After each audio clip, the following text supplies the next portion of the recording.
Nursing home. मैंने कल बताया था कि रॉबर्ट नर्सिंग होम में कन्हैयालाल विश्व प्रभाकर अपनी मेजबान को, जिसके अतिथि थे, उसी को देखने के लिए गए। वहाँ पर जाकर के उनका विशेष रूप से 3 महिलाओं से परिचय हुआ। उनमें से मदर टेरेसा, मदर मार्गरेट और सिस्टर क्रिस्टल। तीनों का अलग अलग स्वभाव, अलग अलग कार्य, अलग अलग ढंग, लेकिन प्रेम एक जैसा, समर्पण एक जैसा, सेवा भावना एक जैसा।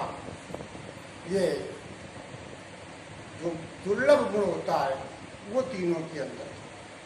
लेखक इनसे प्रभावित हुआ और अपने लेखन के द्वारा, निबंध के द्वारा इस घटना को सबके पास पहुंचाने का प्रयत्न किया, ताकि समाज को एक दिशा निर्देश मिल सके किस तरह से लोग अपने जीवन को दूसरों के लिए बलिदान करते हैं, उसका उपयोग करें। देखिए, कल मैंने बताया था कि जैसे ही डॉक्टर आया और रोगी को देखा तो मदर ने कहा कि तुम्हारा मरीज हंस रहा।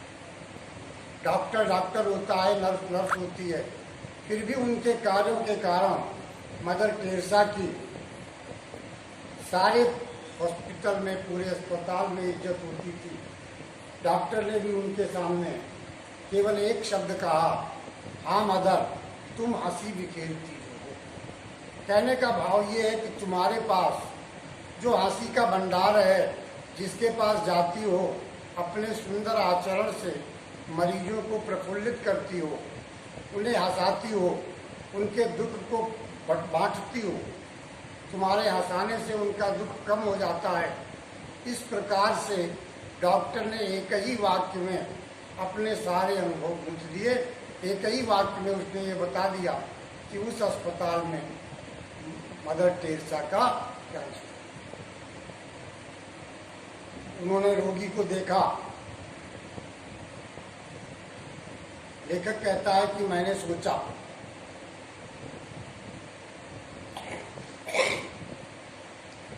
डॉक्टर की बात सुन करके लेखक भावुक हो गया। भावना के वशीभूत होकर वो अपने मन में विचार करने लगा कि वास्तव में इतना त्याग और इस प्रकार का आदर वही व्यक्ति दे सकता है, वही व्यक्ति कर सकता है जो त्याग और तपस्या की मूर्तिमान मूर्ति है। लेखक कहता, जिसने प्रसव किए बिना किसी बच्चे को जन्म दिए, जो सारे अस्पताल की मां बन गई, 30 रुपया महीने उनको मिलता था और 30 रुपया महीने के योगक्षेम पर दिन रात सेवा के कार्य में लगे।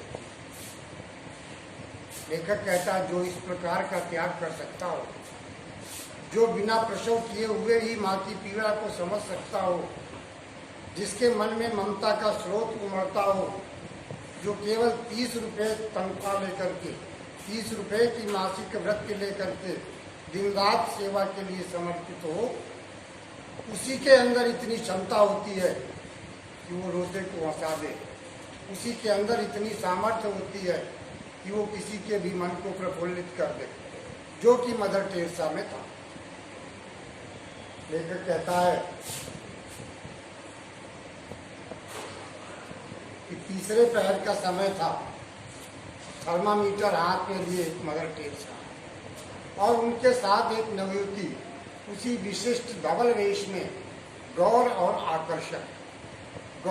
आकर्षक पर उसके स्वरूप का चित्रण करने में ये दोनों ही शब्द असफल। यूँ कहकर उसके आसपास आ पाऊंगा कि शायद चांदनी को दूध में घोलकर ब्रह्मा ने उसका निर्माण किया।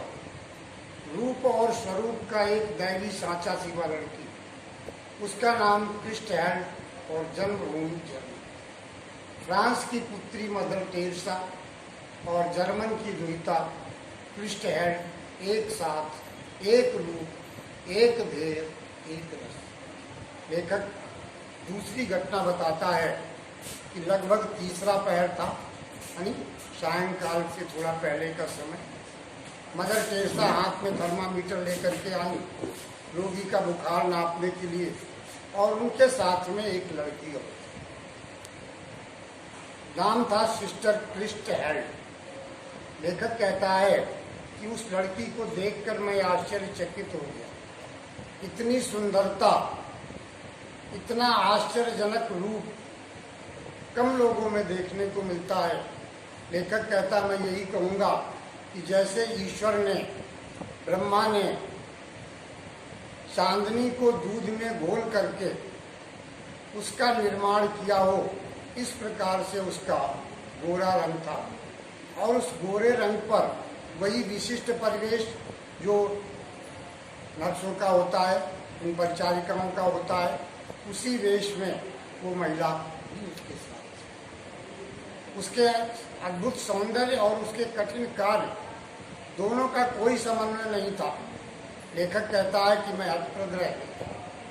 आश्चर्य हुआ देख करके कि सेवा की भावना कितनी प्रबल होती है। अपने सारे सुखों का परित्याग करके वह अस्पताल में सेवा करने के लिए। लेखक बताता है क्रिस्ट हेल्ड जर्मन की रहने वाली थी, मदर टेरेसा फ्रांस की रहने वाली थी। फ्रांस और जर्मन दोनों एक दूसरे के शत्रु थे। हिटलर के समय में दोनों लड़ते ही रहते थे और दोनों का विध्वंस उस युद्ध में। तो लेकिन यहाँ पर दोनों का एक ही ध्येय था, जितनी अधिक से अधिक सेवा की जा सके, जितना अधिक से अधिक बीमार लोगों को हंसाया जा सके, उनके स्वास्थ्य की, कल्याण की कामना की जा सके। एक ही लक्ष्य था, एक ही ध्येय था, बस एक ही उद्देश्य लेकर के दोनों वहाँ पर कार्य कर रही थी। और क्योंकि उनके जब कोई मानवता के हित का कार्य किया जाता है तो मानव समाज के लिए किया जाता है, ना कि किसी एक के लिए। उस समय दूसरे बंधन गौड़ हो जाते हैं, क्योंकि इनके लिए भी गौड़ हो जाते